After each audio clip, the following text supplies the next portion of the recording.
parece, esperamos 2 minutitos, que están los miembros de la mesa, pero me parece a mí que los cafés se han ido retrasando mucho en el comedor. 2 minutos, ¿eh?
Sí.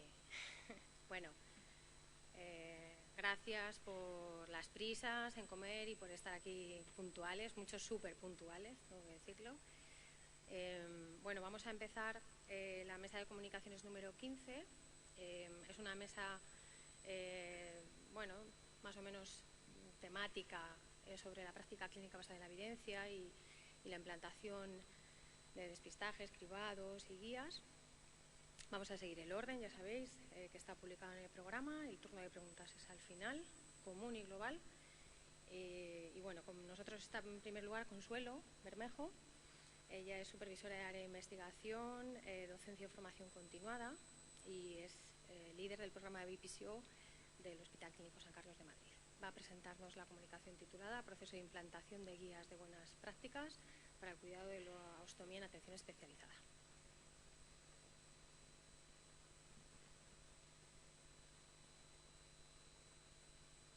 Bueno, buenas tardes a todos. En primer lugar, agradecer a todos el estar aquí, porque sin todos los que estáis aquí sería imposible presentar los resultados de este estudio y, como no, más importante, al Comité Científico por haber elegido esta comunicación. El proceso de implantación de guías de buenas prácticas en el cuidado del estoma, en atención especializada, en el Hospital Clínico comenzó en el año 2012.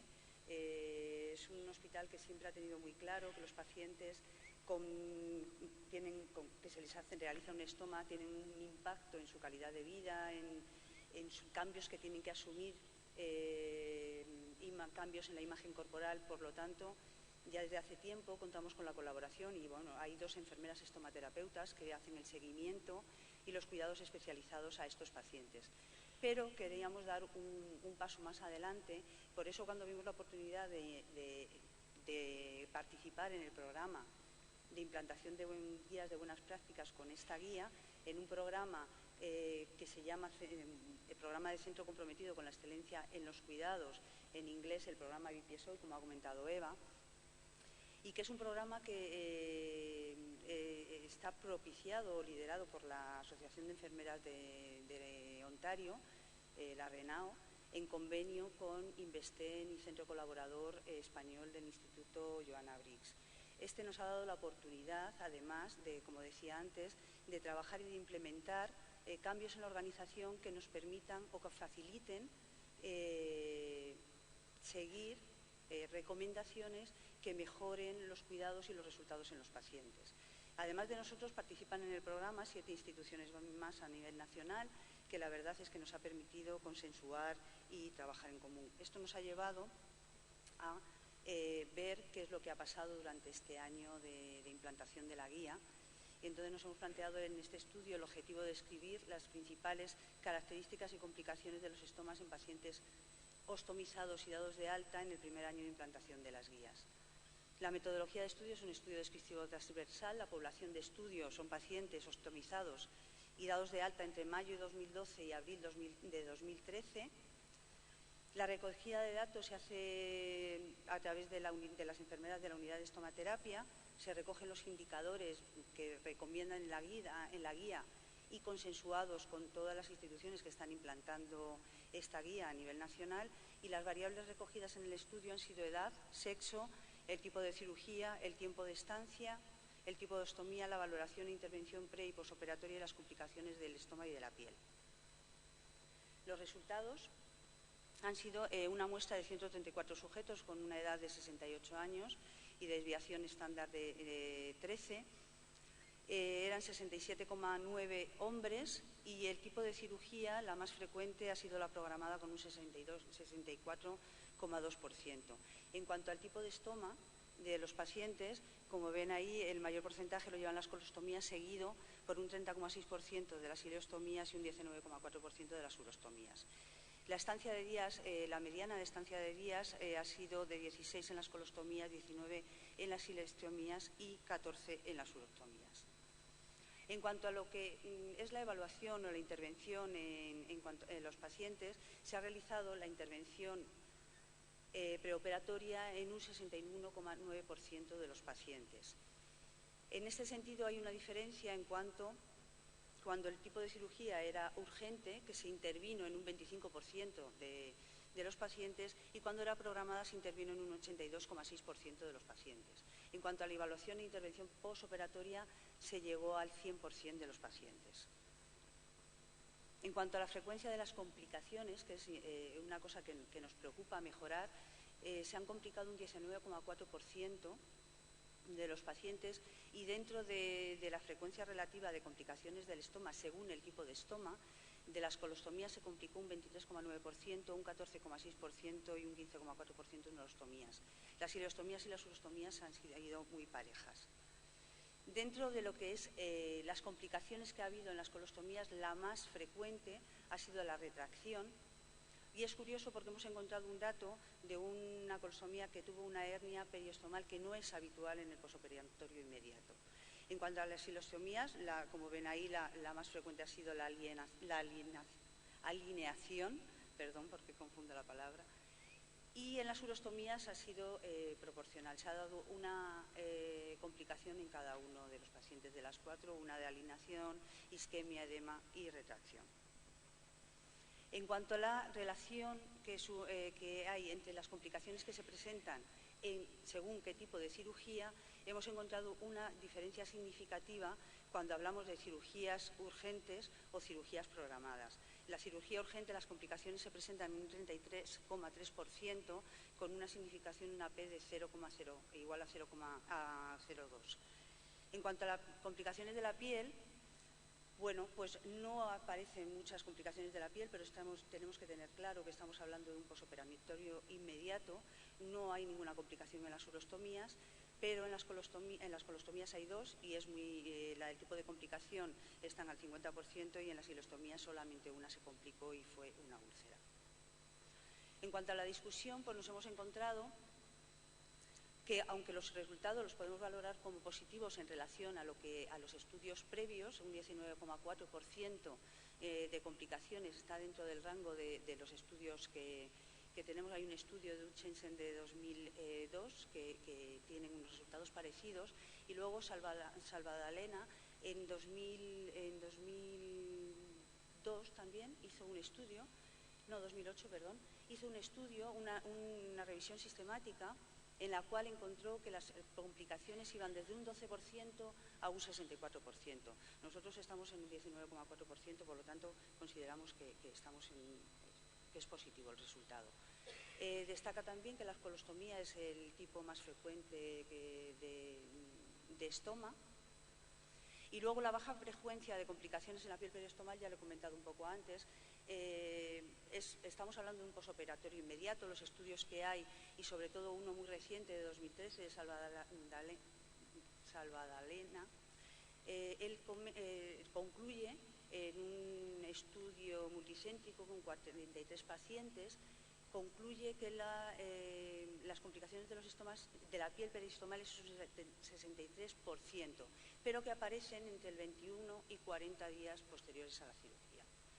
Luego la relación, otra de las cosas que quería comentar es que la relación significativa entre las complicaciones y el tipo de cirugía, las cirugías urgentes tienen muchas más complicaciones, casi triplican a las selectivas, y eso es coincidente con los últimos estudios, porque hay dos estudios de 2002 y 2007 de Uchensen y Midubi que postulan que no hay diferencia en cuanto a que sea la cirugía urgente o programada. Las complicaciones son más o menos lo mismo. Pero estudios posteriores, Cotan en 2007, sí que ya apunta a decir que las complicaciones son mayores en la cirugía urgente y la programada. A nosotros nos sale una diferencia significativa importante. Por lo tanto, también queríamos reseñar en esta parte que solo 3 de cada 10 pacientes con cirugía urgente que deriva en estoma recibe la intervención preoperatoria y puede realizarse el marcaje del estoma. No podemos concluir que el marcaje del estoma en todos los pacientes mejoraría, pero desde luego nos abre una vía de estudio y de aclaración a ver si realmente eso es así o no. Por tanto, las conclusiones que estamos sacando es que la implantación de las guías, ¿qué nos ha permitido? Nos ha permitido sistematizar la intervención, analizar sistemáticamente los datos y, sobre todo, una cosa muy importante, porque aunque partíamos de unos datos de alta calidad, teniendo 2 enfermeras estomaterapeutas, pero pasar a la excelencia es lo más complicado. Y para llegar a la excelencia tenemos que conseguir que disminuir la variabilidad clínica de la práctica clínica, y eso, aunque tengamos 2 enfermeras estomaterapeutas, necesitamos desplegarlo, difuminarlo y contar con el consenso de todas las personas y todas las enfermeras, auxiliares médicos que están en la asistencia directa. Las guías nos han permitido hacer esto, ir caminando hacia ello, cambiar hábitos, que es muy difícil, pero lo vamos consiguiendo, y estamos seguros que participando en este programa, que ha sido una gran oportunidad, llegaremos a conseguir la excelencia en los cuidados. Por otra parte, poníamos aquí una frase de que si quieres que las cosas cambien, no tengas siempre la misma respuesta para los mismos problemas. Es un anónimo y también muy parecido a lo que decía Albert Einstein, que decía que si querías cambiar las cosas, tenías que hacer algo distinto. Muchas gracias por su atención.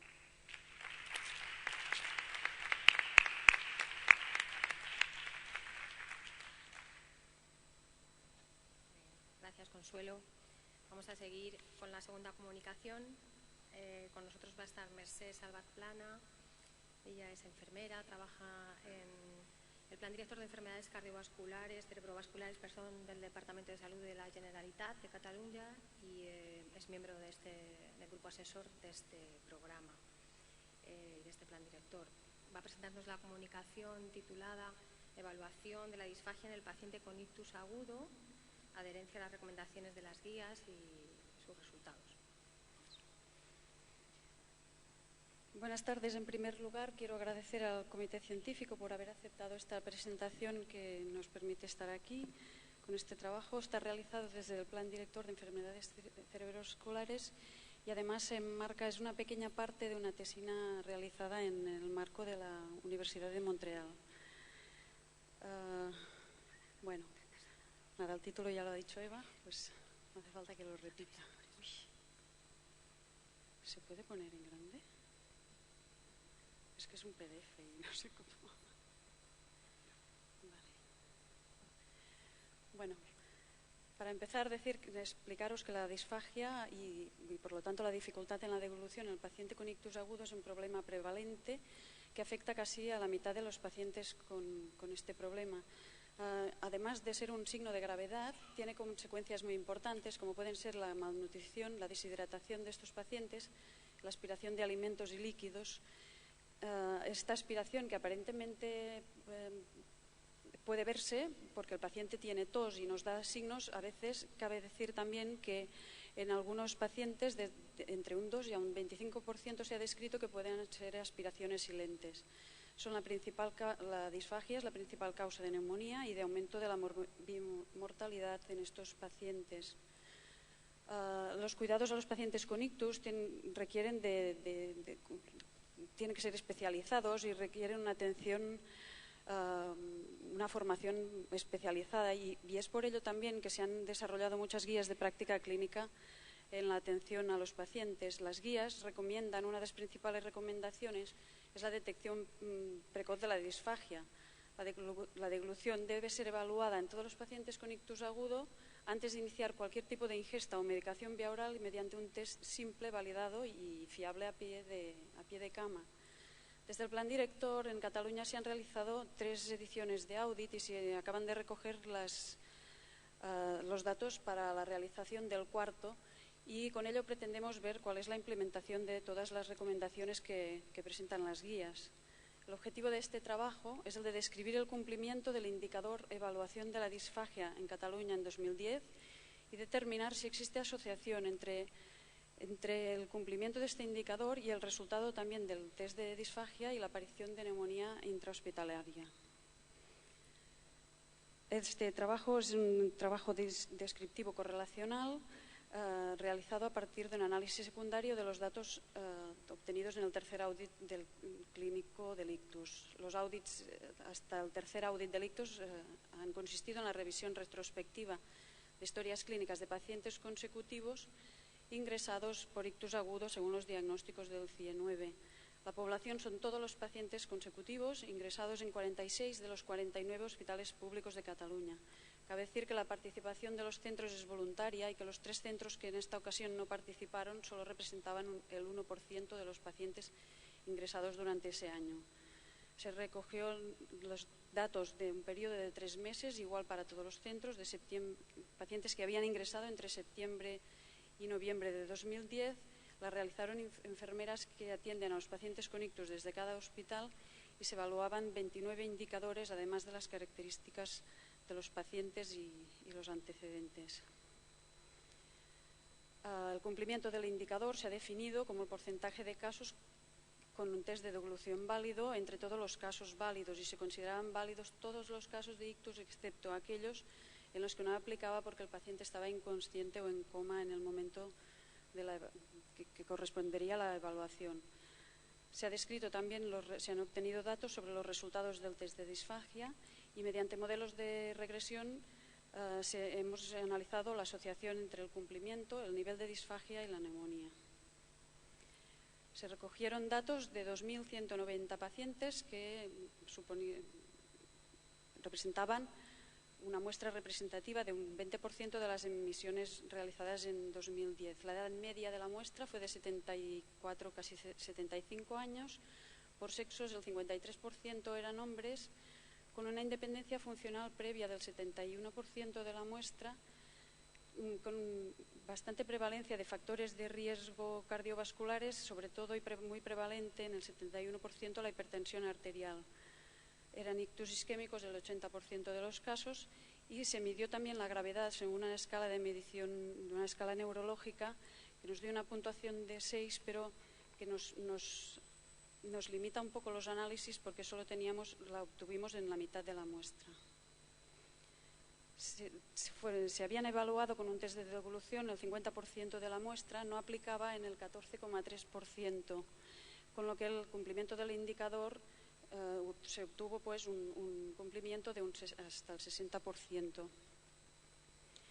En esta figura podemos ver que, a pesar de que el cumplimiento es relativamente bueno, pero aunque mejorable, vemos que en algunos centros que existe mucha heterogeneidad entre centros, mucha variabilidad, ¿no? En centros que el cumplimiento es inferior al 10%, a otros que se cumplen en el 100%. Esta figura solo para ver que, a pesar de ello, entre las tres evaluaciones el cumplimiento ha sido progresivo y favorable. El 5,4% de toda la muestra presentaron una neumonía durante el ingreso. La evaluación de la disfagia se asoció significativamente a una mayor presencia de neumonía durante el ingreso de los pacientes evaluados en relación con los no evaluados. No obstante, cuando ajustamos por las características del paciente, ajustamos por las características del paciente y comorbilidades, que también era significativo, pero cuando añadimos a los modelos la puntuación de la escala de gravedad y además en el cuarto modelo los antecedentes respiratorios, se perdía la significación. En relación al resultado del test de disfagia, un 64% de pacientes no presentaban ningún tipo de disfagia, y disfagia parcial o total, es decir, algún grado de disfagia, el 75,5% de los casos. La presencia de neumonía entre los pacientes evaluados, se observó una mayor incidencia de neumonía en función del grado de disfagia.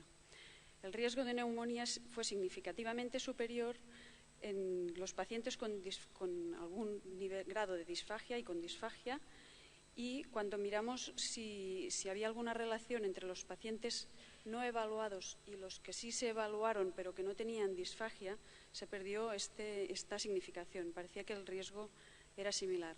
No obstante, a pesar de esto, los pacientes no evaluados tenían casi un 3% de neumonía frente a el 1,6% de los pacientes evaluados que no tenían disfagia. Además, vimos que según el tipo de test utilizado no había diferencias significativas en los resultados del estudio, y mediante modelos de regresión estimamos la estancia, y era significativa la diferencia de estancia según los pacientes tuvieran o no disfagia. Como conclusiones y también a modo de discusión, decir que la evaluación de la devolución es una intervención básica en enfermería necesaria en todos los pacientes, y digo a modo de discusión también y no solo conclusiones, porque parece que se han evaluado sobre todo aquellos pacientes que están más graves según los resultados del estudio, y al no encontrar diferencias significativas cuando evaluamos el riesgo según si se han evaluado o no se han evaluado estos pacientes, pues parecería lógico pensar que quizás los pacientes a los que aparentemente están muy bien no sería necesario realizar el test. Pero teniendo en cuenta que los resultados, aunque hayan perdido significación, vemos que los no evaluados pueden tener más neumonía, y además apoyándonos en un trabajo reciente donde los pacientes no evaluados sí que habían presentado más neumonías intrahospitalarias, pues confirmamos esta conclusión, esta afirmación es necesaria en todos los pacientes. Por otro lado, los pacientes con ictus pueden presentar complicaciones o pueden empeorar su estado en las primeras 24 o 48 horas, con lo cual después de un primer test de disfagia el estado de la persona puede haber empeorado. La evaluación de la disfagia no garantiza, otra conclusión, no garantiza la ausencia de neumonía.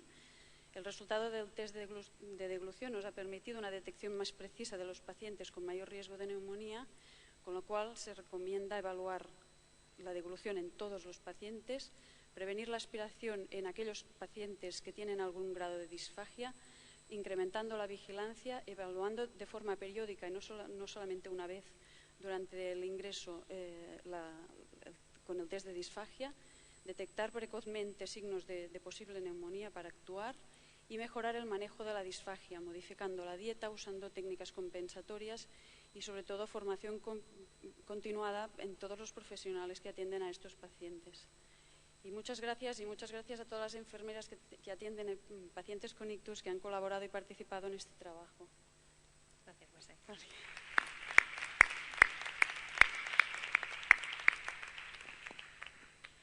Gracias ahí por ajustarse al máximo, al tiempo.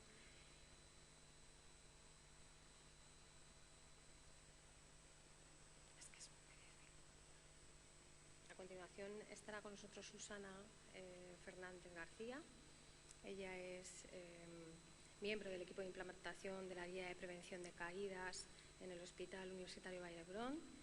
Y bueno, este hospital también es uno de los 5 centros que implantan esta guía de caídas dentro de los BPSIGO. Va a presentarnos la comunicación titulada Evolución de caídas en mayores de 65 años hospitalizados tras implantar un programa de buenas prácticas. Buenas tardes a todos. Primero, pues de todo quisiera agradecer al Comité Científico la oportunidad de estar aquí esta tarde presentando este trabajo. Entonces, bueno, nuestro estudio trata sobre la evolución de caídas en mayores de 65 años hospitalizados tras implantar un programa de buenas prácticas. La seguridad del paciente es una dimensión de la calidad asistencial que constituye un principio fundamental del cuidado del paciente y es un elemento clave en nuestro sistema sanitario. Cada año se producen 37 millones de caídas en el mundo según la OMS. Por lo tanto, las caídas representan un importante problema de salud y en personas ancianas este problema se hace mucho más patente. Ante esta perspectiva, se hace necesario la actuación de los profesionales para incorporar intervenciones a nuestra práctica asistencial que garanticen el mejor cuidado. Y eso se consigue mediante la utilización y aplicación de las guías de práctica clínica basadas en la mejor evidencia disponible. Con estos antecedentes surge el proyecto BPSO del Programa de Centros Comprometidos con la Excelencia de Cuidados, basado en el modelo de implantación de la RANAO. Entonces, el objetivo del estudio es evaluar los resultados de la implantación de la guía de buenas prácticas para la prevención de caídas en pacientes mayores o iguales de 65 años ingresados en centros hospitalarios tras 15 meses de inicio de la implantación. El ámbito del estudio son los centros BPSO españoles. Entre ellos está el Complejo Hospitalario Universitario de Albacete, el Hospital Universitario Vall d'Hebron en Barcelona, Hospital Medina del Campo, Hospital Dr. José Molina Orosa en Lanzarote y los hospitales de Sierra Llana y Tres Mares en Cantabria. El diseño se trata de un estudio multicéntrico observacional longitudinal prospectivo. La recogida de datos se hace desde enero del 2012 hasta marzo del 2013 y los criterios de inclusión son los sujetos mayores de 65 años hospitalizados en las unidades piloto. Las intervenciones que realizamos son la creación de estructuras organizativas de implantación, selección de las recomendaciones según la operatividad de cada centro, elaboración de material educativo e informativo, formación e incorporación de registros en la historia clínica. La obtención de datos lo hacemos en pacientes que cumplen los criterios de inclusión y son dados de alta durante los 5 últimos días hábiles del mes. Y la recogida la hacemos en las historias clínicas informatizadas y registros hospitalarios. Las variables medimos globales y por periodos. Entonces tenemos los datos estructurales, tipo, tamaño de la institución y unidad, datos de proceso, donde hacemos valoración del riesgo de caídas al ingreso mediante herramienta. Utilizamos la escala Stratify o Downton estandarizada, la valoración del riesgo tras sufrir una caída, asignación de un plan de cuidados y medidas de contención mecánica o física. En datos de pacientes miramos sociodemográficos, pacientes que han sufrido una caída y tipo de lesión. Entonces, tenemos que en los resultados estructurales consta de 3 hospitales inferiores a 500 camas, un hospital entre 500 y 1000 camas y un hospital mayor de 1000 camas. Se implementa la guía en 13 unidades médicas y 4 quirúrgicas, y dentro de la estructura organizativa los profesionales que han impulsado la guía en las unidades son 566, entre enfermeras y auxiliares. Hay una adaptación y elaboración de protocolos y han sido los centros los que han realizado adaptados según sus necesidades los protocolos de caídas para personas mayores de 65 años y de contenciones mecánicas e inmovilización. Y después la adaptación de registro de caídas en el aplicativo de cuidados dependiendo de cada centro, Gacela, Mambrino o Draco. Entonces, los resultados que tenemos, pues tenemos una muestra de 2.183 pacientes, la media de edad es de 80 años, entre ellos pues, el 47% son hombres y el 52% mujeres. Entonces, se valora el riesgo de caídas al ingreso, es decir, durante las primeras 24 horas, está valorado el 73%, identificados como riesgo de caídas al ingreso el 56%, y el 59% de los anteriores disponía un plan de prevención registrado.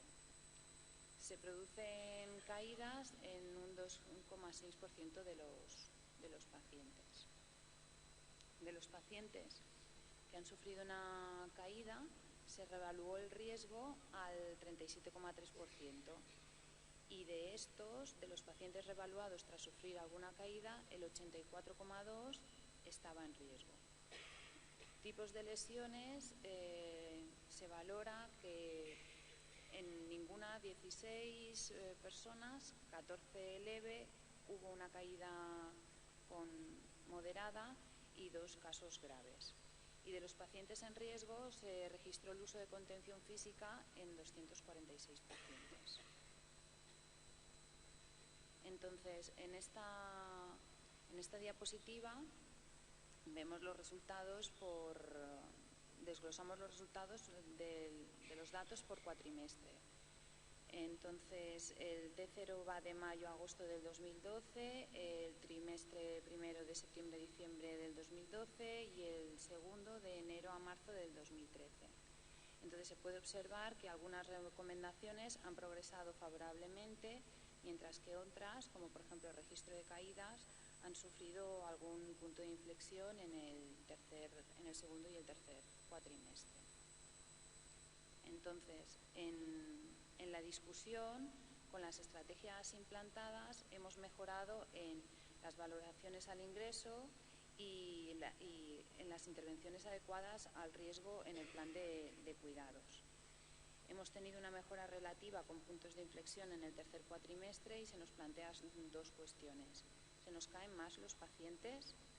El resultado del aumento de número de caídas puede estar en relación con la mejor sensibilización de los profesionales a la hora de notificar las caídas, pues creemos que están infranotificadas. Sí es cierto que han aumentado ligeramente el número de notificaciones. Entonces, como conclusión, llevamos poco tiempo de proyecto con la implantación de las guías de práctica clínica y observamos cierta influencia en el proyecto, en el proceso. Sin embargo, para ver resultados en los pacientes necesitaríamos una muestra mayor. Y ya está. Gracias.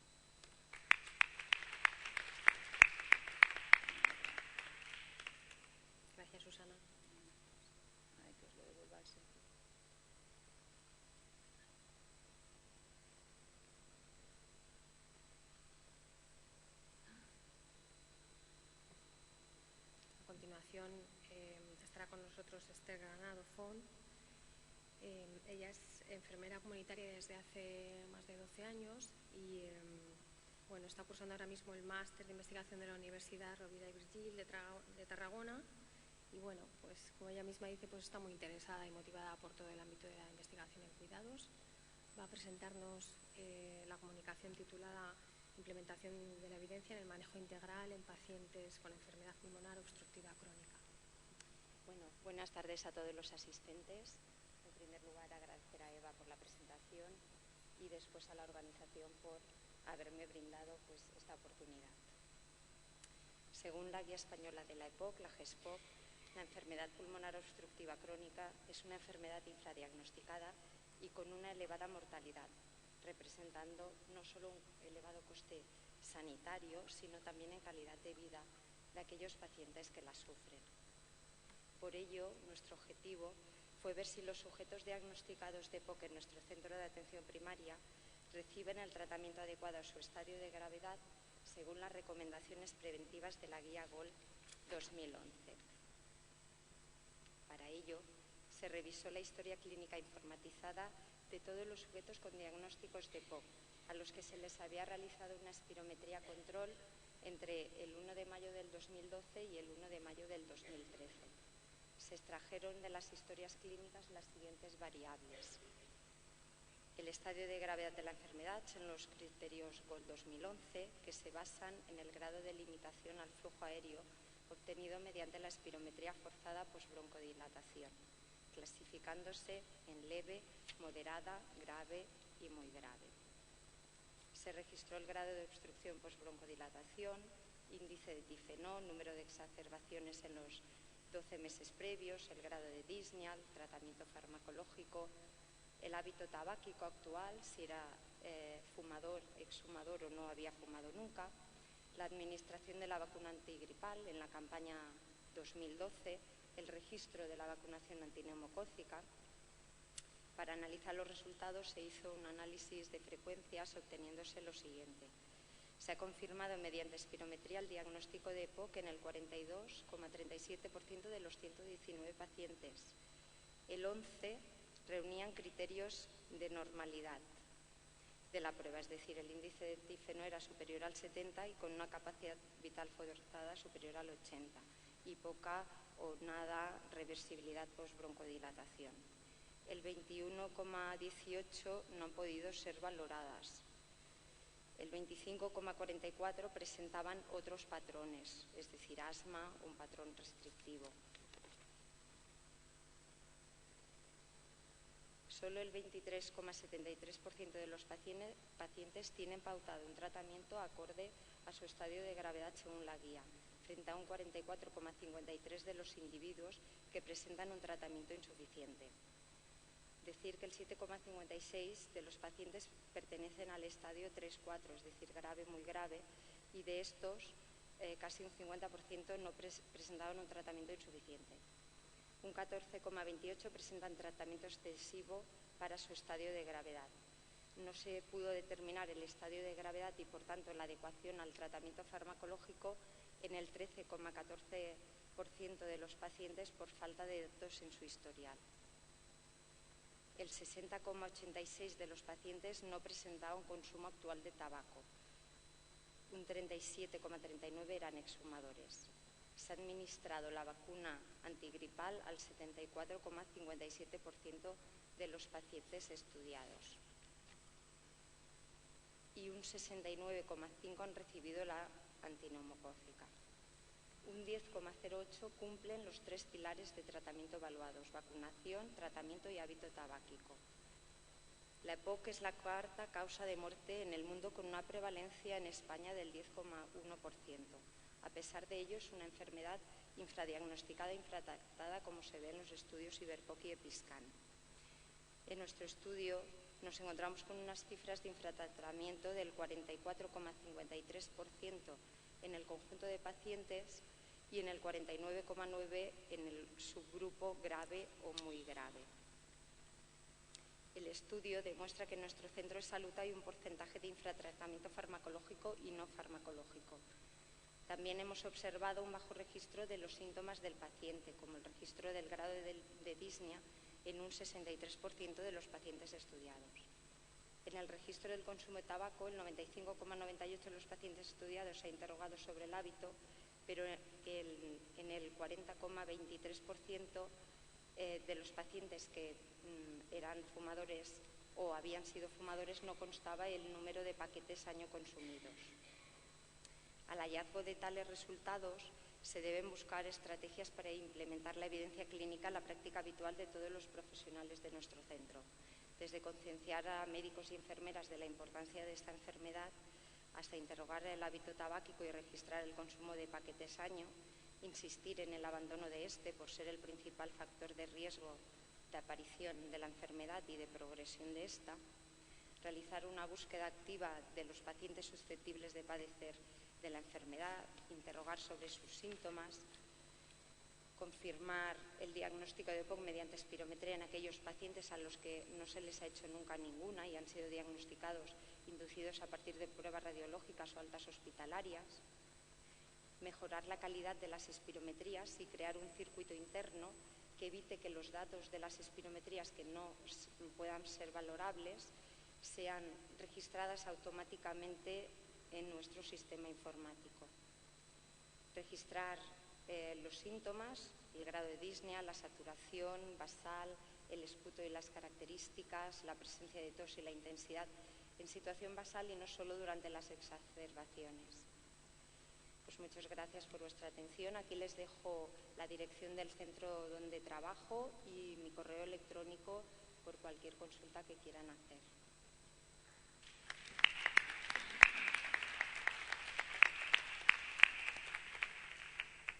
Gracias, Esther. A continuación estará con nosotros Isabel María López. Ella es profesora del Departamento de Enfermería de la Universidad de Jaén y va a presentarnos la comunicación titulada El liderazgo enfermero en la implantación de evidencias, un análisis cualitativo desde el modelo PARES. Y los incondicionales. Bueno, buenas tardes. Quería aclarar, comentar que los autores de esta comunicación procedemos de distintos ámbitos. Como bien ha dicho Eva, somos todos tenemos compañía, ¿no? Somos todos de Jaén, procedemos de distintos ámbitos, de la Universidad de Jaén, algunos de ellos, otros del Complejo Hospitalario de Jaén y otros pertenecen a la Agencia Sanitaria Alto Guadalquivir. El concepto de liderazgo lo podemos considerar como un proceso de influir en otros para lograr objetivos. Sin embargo, nosotros en esta investigación hemos considerado un concepto mucho más amplio, entendiéndolo como un proceso multidimensional de influir para permitir el uso de investigación en la práctica clínica, que incluye conductas y actividades que influyen no solamente sobre los individuos, sino también sobre su entorno, la infraestructura de la propia organización. Las investigaciones actuales ponen de manifiesto que las conductas de liderazgo son críticas para influir sobre la estimulación y la utilización de innovaciones en las organizaciones. Además, por otro lado, el modelo Promoting Action on Research Implementation in Health Services abarca la naturaleza compleja de esta implementación de evidencias en la práctica clínica, considerando por un lado indicadores que favorecen esa implementación y por otro lado otros indicadores que la inhiben. Concretamente, este modelo de implementación de evidencia en la práctica clínica parte de la proposición de que existen tres elementos en la implementación de evidencia.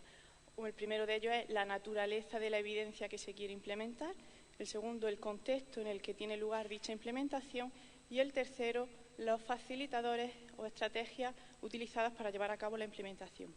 Concretamente, esta comunicación está basada en un subelemento del contexto que es el liderazgo.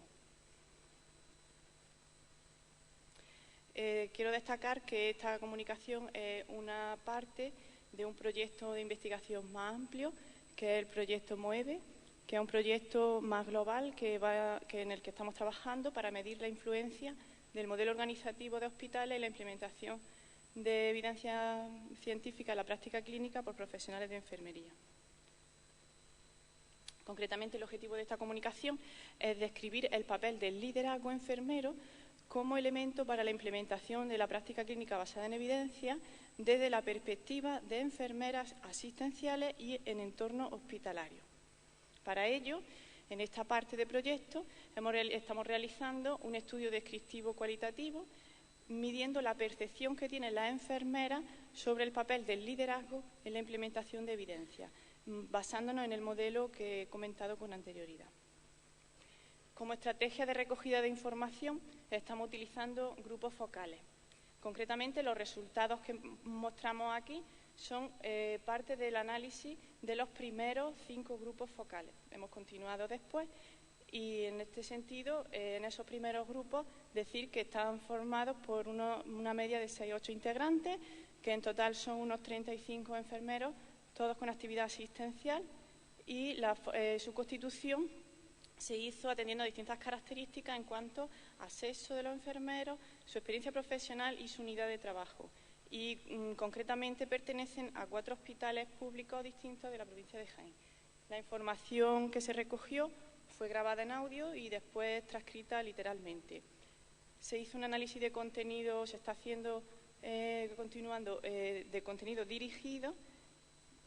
Por un lado, establecimos categorías previas, preestablecidas, que se correspondían con los indicadores del subelemento liderazgo del modelo, pero también es cierto que dejamos que aparezcan nuevas categorías durante el proceso de análisis, estableciendo categorías emergentes. Y todo el proceso de análisis apoyado por el software NVivo versión 8. Entre los principales resultados, establecemos que podemos considerar que entre los principales se encuentran el hecho de que las enfermeras participantes consideran que la función de supervisión actual se ejerce con un liderazgo tradicional de tipo autocrático, es decir, que la supervisora actual adquiere una posición jerárquica superior, toma decisiones de forma centralizada y tiene excesivas actividades burocráticas. Así, en uno de los grupos manifiestan es que es un supervisor que depende de una dirección de enfermería, que a su vez depende de un contrato programa y puede contar con la opinión de sus trabajadores y ahí luchar como supervisora para conseguir algo. Pero si a la gerencia no le interesa eso, no lo va a echar para adelante. Entonces ya nos van bajando de escalón hasta llegar a nosotros y nos lo intentan implantar. Además, la figura de supervisora actual no es considerada líder, porque no innova, no motiva y no es elegida por los profesionales de la unidad entre los que lideran al grupo. Así dicen, te encuentras supervisores que ni tienen la capacidad de liderazgo y creo que la función de supervisor, el hecho de que se elija como se elige, que se elige a dedo, tú no consideras que es la mejor persona para gestionar esa unidad. También perciben una estructura organizacional pobre con falta de claridad de roles, tanto para la supervisión como para los propios trabajadores a nivel asistencial. Así, un ejemplo explica un grupo en relación a la falta de claridad de roles de supervisión. Mi supervisor no se cree la evidencia, piensa que la guía de práctica clínica la pagan los laboratorios. El otro día curando una úlcera y no se lo cree, entonces ¿cómo van a tirar de ti? Pero también en el caso a nivel asistencial perciben esa falta de claridad de roles. Por ejemplo, explican, no podemos aplicar el triaje, estamos intentando aplicar lo último en consulta RAS y se nos cuestiona hasta la prioridad que le hemos puesto. O sea, no tienen esa confianza profesional en nosotros. Entonces tú peleas eso, hablas con tu supervisor y al final hay un freno que es, los médicos han dicho esto y esto es lo que tenemos que hacer. Y eso es una realidad. Y el que no la quiera decir, pues que no la diga, pero eso es lo que hay. Además, consideran que su trabajo en equipo es poco efectivo y más bien lo consideran como un trabajo en cadena. Así manifiesta, en mi servicio veo dificultades para trabajar en equipo. Para mí, trabajar en equipo es trabajar distintos profesionales para un mismo objetivo, que es atender al paciente de forma adecuada y además debería estar basada en la evidencia. Y en mi servicio, pues no todo el mundo sigue el camino. Por otro lado, paralelamente, las enfermeras manifiestan que debería cambiarse a un liderazgo de tipo transformador, ejercido por un profesional que promueva el cambio y la innovación y raras veces coinciden o lo identifican con su figura de supervisor actual. Consideran que ese enfermero líder debería de ser elegido por los miembros de la unidad, que sea capaz de motivar al grupo, que lleve las riendas, que sea buen comunicador, que tenga conocimientos suficientes y también consideran como muy importante que no tenga funciones burocráticas. Surgen líderes informales en las unidades, es decir, enfermeras que intentan aplicar resultados de investigación en su práctica clínica. Así explican, en mi unidad hay una persona que no siendo supervisora sería muy buena para llevar al equipo. No siendo un líder oficial es una persona que pone en marcha muchas cosas y la gente es a quien menos le protesta, pone en marcha algo y suavemente se va haciendo. Pero, sin embargo, también manifiestan que esos líderes informales no siempre cuentan con el apoyo de la supervisora y que en ocasiones incluso puede llegar a ser visto como una amenaza. Y explican, cuando tú eres una persona que investiga, a veces la supervisora te ve como un posible rival. O sea, aquí tengo en esta planta una líder y ojo, que a lo mejor va por mi puesto. Entonces tú tienes que estar todo el rato diciendo que a mí no me interesa tu labor, que yo voy a hacer labor asistencial, pero quiero hacerlo de la forma mejor que pueda. Por lo tanto, a partir de estos resultados, podemos establecer que en los hospitales estudiados las características del entorno, según la percepción de las enfermeras estudiadas, se corresponden con un entorno pobre para la implementación de práctica clínica basada en evidencia, según las características, según los principales indicadores que nos han salido, se corresponde con un entorno pobre. Además, ha surgido la necesidad por parte de la enfermera de ese líder transformador. Y coincidimos con otras investigaciones en que ese líder debe tener un rol distinto al actual y no tener funciones burocráticas, debe promover el cambio y la innovación y debe ser identificado por los miembros del grupo. Nosotros también aportamos que deberían de estar reconocidos o incluidos en una nueva estructura organizacional. Por lo tanto, para la implementación de evidencia en los hospitales estudiados, nosotros consideramos que es necesario pasar a un entorno favorable y dentro de ese entorno es un elemento importante cambiar hacia un liderazgo de tipo transformador, transformacional también. De modo que esa nueva enfermera transformacional con ese rol se base en el empoderamiento del resto de enfermeras y que el resto de enfermeras participe en la toma de decisiones y asuma mayor responsabilidad. Muchas gracias.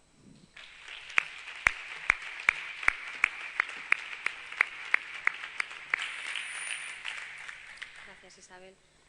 Bueno, por último está con nosotros Juan Antonio Martínez. Él es enfermero asistencial de la Unidad de Medicina Interna basada en la evidencia en pacientes crónicos del Hospital de Donostia y va a presentarnos la comunicación titulada La aplicación clínica de conclusiones basadas en la evidencia, CATS, ¿está influyendo en los resultados de salud?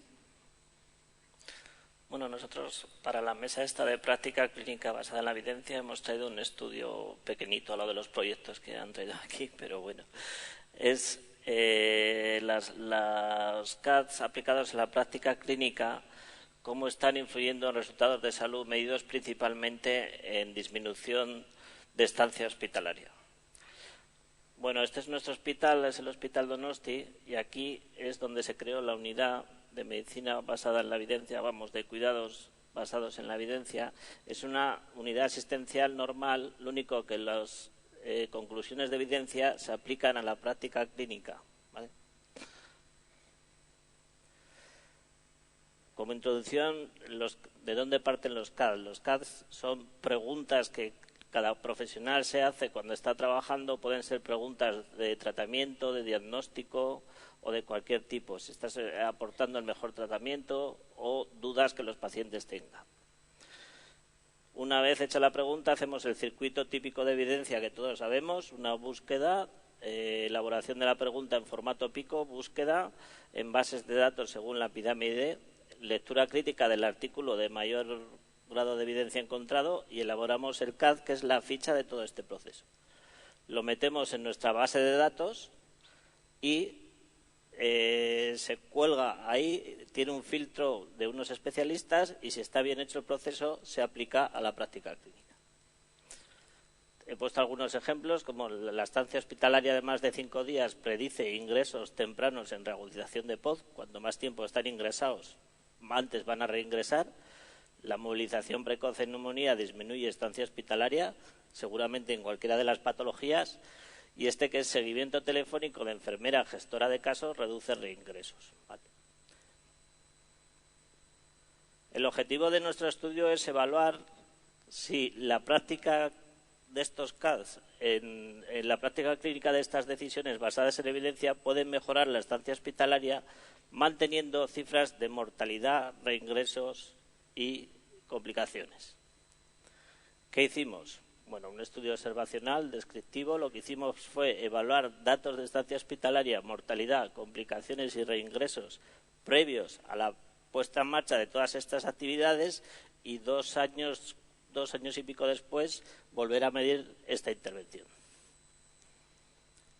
Los datos fueron sacados de Iametrix, que es una plataforma que utiliza el Hospital Donostia para medir sus resultados de salud. Como posibles variables, lo que podía influir en el resultado fue el número de profesionales antes y después de la intervención y la infraestructura de la unidad antes y después de la intervención. El número de camas era la misma y el número de profesionales también. Y los pacientes fueron los mismos antes y después de la intervención. Bueno, se hizo también una calidad percibida por el paciente mediante encuestas de satisfacción. Estos son los resultados de nuestro estudio. Los días de estancia media he puesto en la plataforma Iametrix, que es la que se utiliza para medir. Tenemos una reducción de días de ingreso de 4.000, esto es acumulativo en el tiempo que hemos medido, de menos 4.700 días, y los datos de mortalidad están en 6,6%, ha bajado un poquito después de la intervención, pero es prácticamente igual. Las complicaciones siguen igual, se han mantenido igual, y las readmisiones siguen igual también. Como conclusión, la puesta en práctica de conclusiones basada en la evidencia parece disminuir la estancia hospitalaria. He puesto parece porque luego vamos a ver bastantes limitaciones del estudio, pero bueno, como para sentenciar. Las tasas de reingreso, complicaciones y mortalidad no parecen aumentar con estas intervenciones. Y la calidad percibida por los pacientes no parece que tenga modificación con estas intervenciones. Quizás ellos piensan que están ingresados menos tiempo que el que deberían, pero en realidad es más positivo para ellos. Como limitaciones de nuestro estudio, decir que los resultados no sabemos exactamente si son debidos a la intervención, porque también influye la implicación de los profesionales que trabajan en la unidad. Con otros profesionales todo este tipo de prácticas basadas en la evidencia no sabemos si tendrían la misma impacto, y que la puesta en marcha de CAD creemos que está mejorando no solo estancias hospitalarias, sino otros resultados de salud que deberíamos de medir más en otros estudios con más rigor científico. Y esto es todo.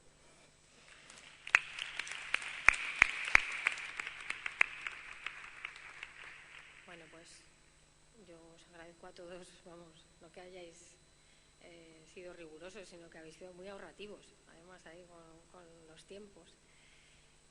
Bueno, pasamos al turno de preguntas. Vamos a darle voz a la sala. Ahí tenemos.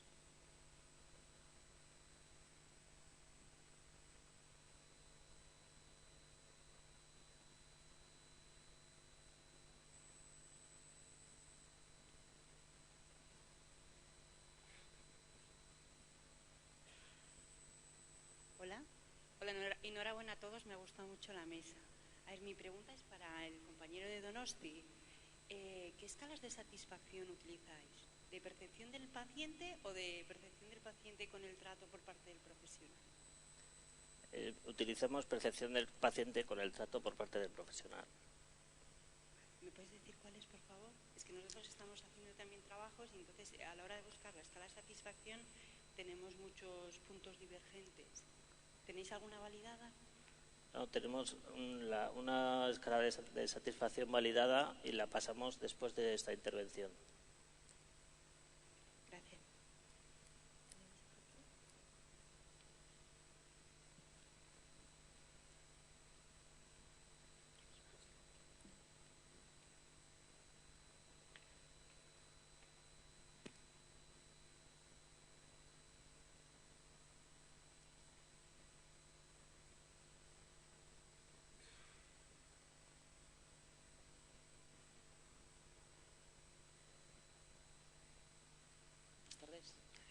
Buenas tardes. Bueno, muchas gracias a todos por la mesa tan interesante que habéis conseguido hacer. Mi pregunta es la misma, dirigida para Mercè y para Juan Antonio. A mí la parte que más me interesa de lo que habéis contado, que me parece tremendamente importante tener esa información, es qué se hace, qué actividades, qué programas, qué se lleva a cabo para que los profesionales adopten, en ese caso, en el caso de Mercè, las recomendaciones de las guías y en tu caso se aplique lo que dicen los CAD. Gracias. En el caso de nuestra unidad. Perdón, en el caso de nuestra unidad, ¿qué se hace para que se apliquen los CAD? Bueno, nosotros tenemos, casi toda la unidad está formada, tanto los profesionales médicos como los profesionales enfermeros están formados en evidencia. Yo le doy mucha importancia a la formación, aunque todos nos implican en hacer búsquedas y conclusiones, sí que la gente que ha dado los cursos no tiene ningún problema en aplicar los cuidados que nosotros, las conclusiones a las que nosotros llegamos. A mí me han llegado a decir que, bueno, yo tengo mucha edad para hacer esto, Juan, pero si tú llegas a la conclusión de que esto se debe de hacer, yo, si hay que pinchar con cofia, vuelvo a pinchar con cofia, pero no quiero meterme en este jaleo. Para mí, lo más importante a la hora de aplicar cuidados basados en la evidencia es la formación, que la plantilla esté formada, que sepa la filosofía, que sepa lo que cuesta llegar a una conclusión para aplicar a la práctica clínica y normalmente no pone ningún impedimento. Nosotros aparte tenemos la suerte de tener médicos formados en MASTER hace 10 años y apoyan todas las decisiones que también tomamos en enfermería. Entonces realmente yo creo que estamos en una situación privilegiada para aplicar todos esos tipos de intervenciones. Voy a responder también un poco. Por un lado, desde las dos últimas ediciones de audit, la recogida de datos la han hecho enfermeras. Esta ha sido un poco también con la voluntad de implicar a enfermería, porque en la participación en el desarrollo de las guías de práctica clínica preferentemente participaron clínicos, y esto ya fue una medida de implicación, pero quizás enfermería quedó un poco al margen. Con lo cual después se encontraban con resultados nada más, sin haber participado de otra forma, ¿no? Entonces, en los dos últimos audits, pues esto, hay una enfermera referente en cada centro y esta gente recoge los datos, además de recogerlos, ya van viendo sobre la marcha cómo están las cosas o qué tienen anotado, porque al final los audits son la foto más fea, porque probablemente muchas de las cosas se hacen pero después no quedan registradas, ¿no? Por otra parte, la retroalimentación, o sea que devolvemos esta información y se discute en comités regionales, territoriales dentro del territorio. Y por otro lado, desde el Grupo Asesor de Enfermería estamos en una 7ª edición de formación para enfermeras específica en atención al paciente con ictus, ¿no? Una pregunta más.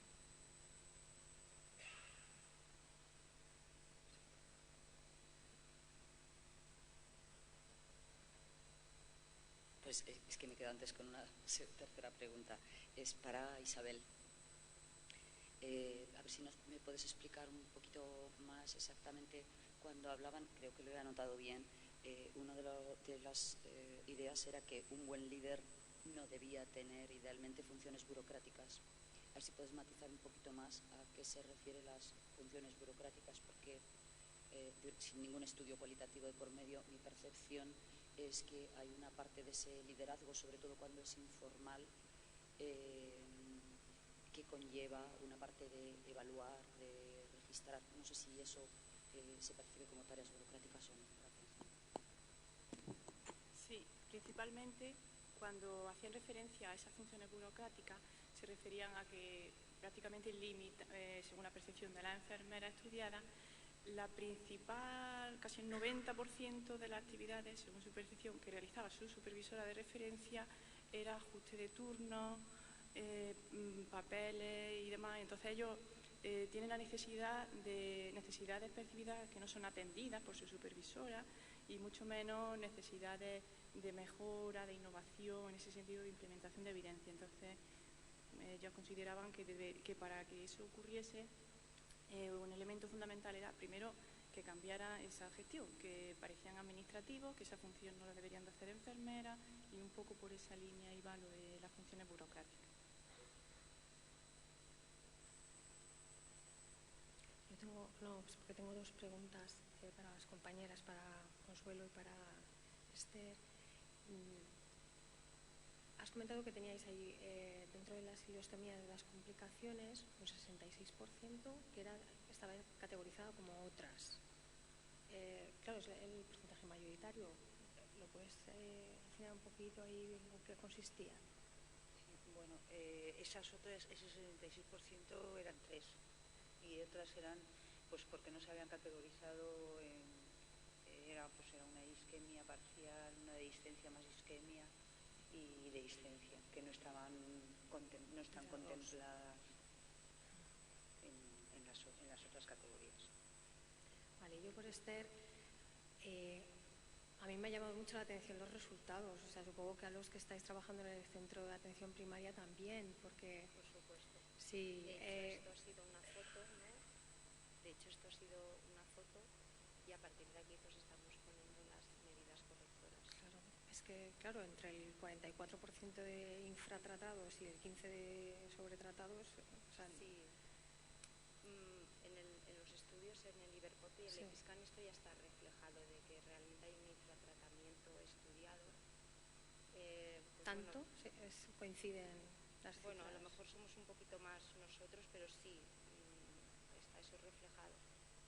Bueno, a partir de ahí, pues nuestra idea en el centro, pues primero formación, aprovechando ahora un poco todo el auge que está teniendo el paciente crónico complejo en nuestro campo, en el campo de Tarragona, pues hemos aprovechado para hacer formación y a partir de aquí, pues empezar, pues lo que os comentaba un poquito, ¿no? De concienciar a la gente. Ya se han formado 2 personas más a hacer espirometrías, porque nos salían también espirometrías que no podían ser valorables. Bueno, un poquito poner lo que te comentaba, ¿no? Medidas de corrección. Sí, pero son, quiero decir, el infratratamiento tiene más que ver con la prescripción, que sale algo un poco fuera de nuestra disciplina, o la adherencia, que sí que encaja más con el seguimiento enfermero, ¿no? De la adherencia al tratamiento. Las dos. Con las dos.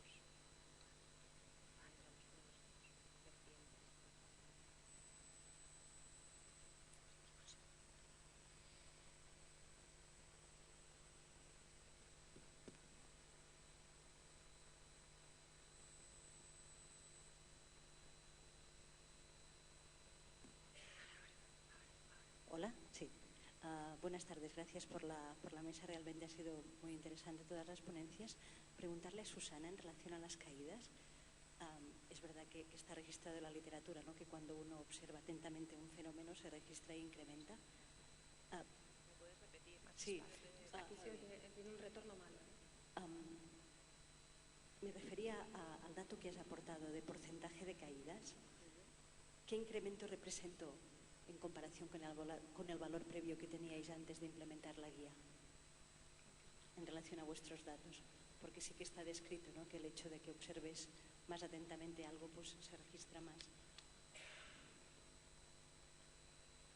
Era una curiosidad, ¿eh? Sí, Tampoco... sí.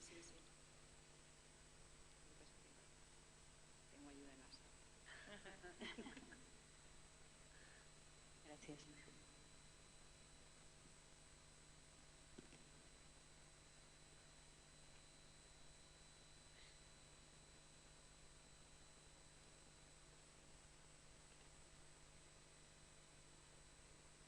Sí, era un porcentaje, un incremento muy, de momento era de un 2,6 a un 2,8 de los pacientes. No representa un alto nivel, pero sí que, y por lo que han ido midiendo cada uno de los centros, sí que se ha contabilizado mayor declaración en las caídas.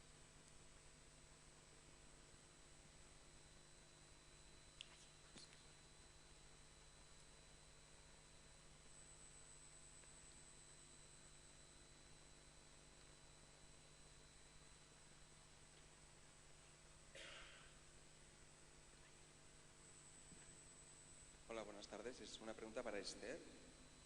sobre el tratamiento no farmacológico para las enfermedades pulmonares obstructivas crónicas, ¿a cuáles se refería? A las vacunaciones, al hábito tabáquico, lo que te he comentado antes. Acércate, Esther, al micro. Los no farmacológicos, no farmacológicos. Sí, perdona que no se me oía. A las vacunaciones, que recibieran la vacunación antigripal antineumocócica, que hubiera una buena adherencia al tratamiento, que es decir, que no dejaran de tomar los fármacos porque los inhaladores porque ya se encontrasen bien, al hecho de que si fueran fumadores dejasen de fumar o que no empezasen a esos. Y sobre rehabilitación no tocamos, aquí no hemos visto, de hecho ya comento que es una foto, no vale. Hemos entrado en el tema de rehabilitación pulmonar, pero puede ser que lo toquemos.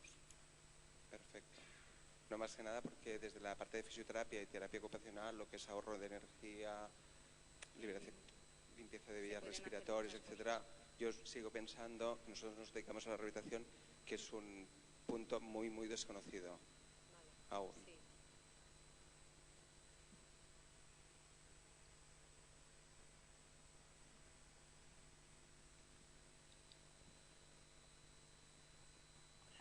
Hola, soy Lucía del País Vasco. Gracias a todos por la mesa. Mi pregunta era para la compañera que ha hablado sobre el liderazgo de enfermero. No me acuerdo del nombre, perdona. Isabel. He visto que los resultados del estudio informan un montón sobre el objetivo que teníais planteado y inicialmente me parecía muy difícil, ¿no?, agarrar el tema sobre el liderazgo enfermero en la implantación de guías de práctica clínica. Me preguntaba cómo os las habéis arreglado para hacer la convocatoria de los grupos, que os acudieran estos informantes tan buenos. Y por otra parte, si nos podías explicar un poquito más sobre dentro de los grupos, cómo fue la dinámica o el guión para sacar información tan rica. Gracias. Vale. Bueno, en primer lugar, decir que como el proyecto está basado en esta parte el proyecto es más amplio, esta parte de cualitativa, a su vez lo que presentamos aquí es un elemento, como habéis visto, del modelo, ¿no? Entonces, en relación a la riqueza o cuánto hemos profundizado, ¿no?, en lo del liderazgo, quizás, ¿te parece? Dentro del elemento contexto del modelo está el subelemento liderazgo, ¿no? A su vez, dentro del subelemento liderazgo, los autores del modelo establecen una serie de indicadores que unos son positivos, que favorecen la implementación de evidencia, y otros son negativos, que la inhiben.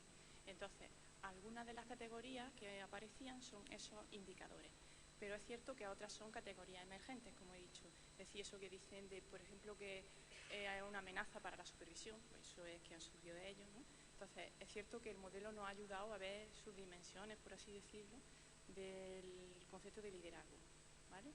Eso por un lado. Por otro lado, decía la convocatoria, ¿no? Es cierto que formamos parte del proyecto enfermeros de distintos ámbitos. Entonces, dentro del grupo de investigación tenemos colaboradores de hospitales diversos de la provincia de Jaén.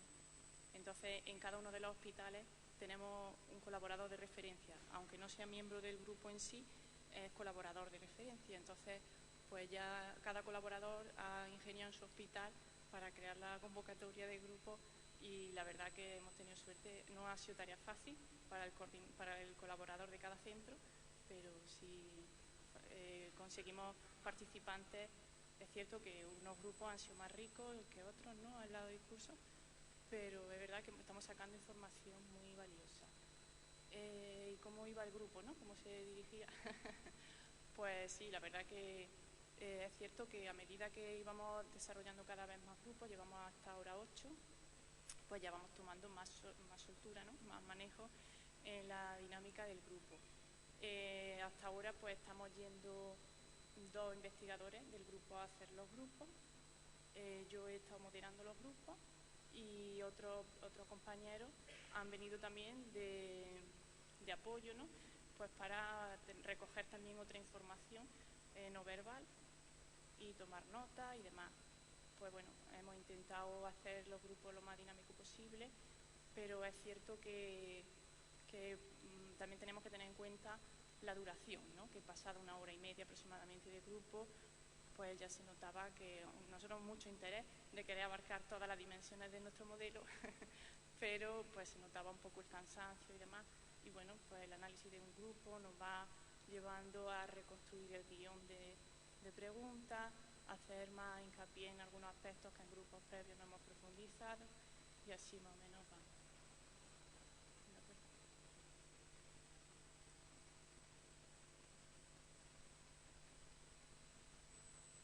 Yo, si no os importa, voy a seguir preguntando porque dos preguntas para Mercè y para Isabel. Entiendo que el plan director en cierto modo está incluido en los contratos de gestión de alguna manera de los hospitales, de las gerencias, es de obligado cumplimiento, los audit, hay algún tipo de no sé si es penalización o no en cuanto a puntos, ¿no? A puntuaje para los hospitales que tienen mejores cumplimientos y mejores indicadores, y por qué esos 3 hospitales, ¿no? Los 46 de 49, ¿no? Es decir, si es libre, ¿no? Esto del plan director. En principio es libre, y el plan director, aunque desde el Departamento de Salud recomienda e implica. O sea, porque cada vez que se decide pues, que se va a hacer un audit o que se va a reestructurar el sistema de código ICTUS, por ejemplo, pues se reúne a un comité asesor formado por clínicos o por gente experta de los mismos hospitales, ¿no? Se recomienda, pero además se trabaja conjuntamente con las regiones sanitarias, donde allí ya hay gestores que piden cuentas un poco más, ¿no?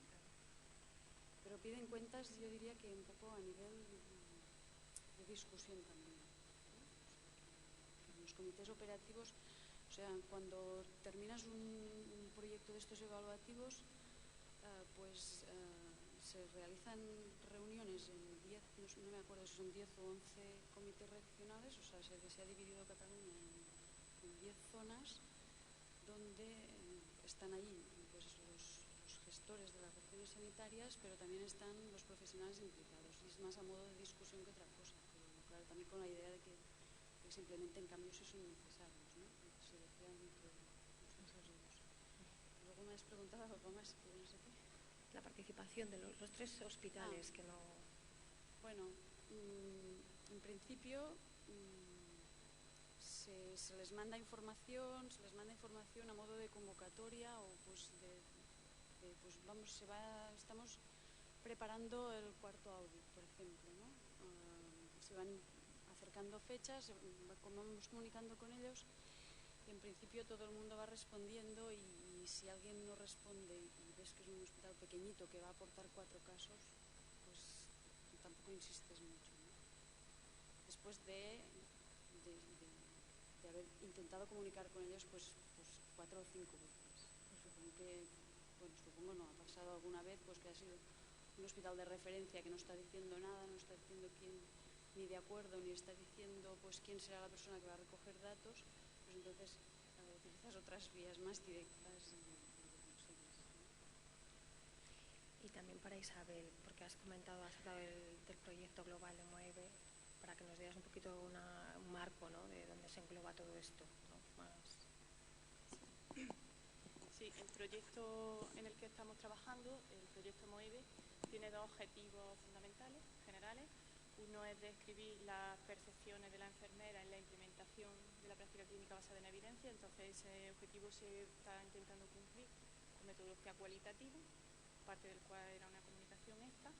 Y otro objetivo general es determinar qué factores relacionados con los modelos organizativos de los hospitales están relacionados o puedan influir en la implementación de evidencia. Entonces, ese segundo objetivo se está trabajando a través del estudio de 5 dimensiones distintas a nivel de distintos instrumentos de recogida de información. Concretamente, son el conocimiento y el uso de práctica clínica basada en evidencia enfermería, el entorno de la práctica enfermera, la toma de decisiones, el trabajo en equipo y el contexto, el índice de valoración del contexto. Cada una de esas dimensiones pues está siendo trabajada con un instrumento específico y concretamente a lo largo de la tarde de esas 5 dimensiones, 2 se presentan en otras comunicaciones. También decir que en próximos meses tenemos previsto crear una página web donde demos información de este proyecto y vayamos haciendo públicos los resultados que vamos teniendo del proyecto. ¿Una pregunta más? Bueno, pues nada, agradecer sobre todo a los 6 compañeros, a la exposición y a todo el público por la participación.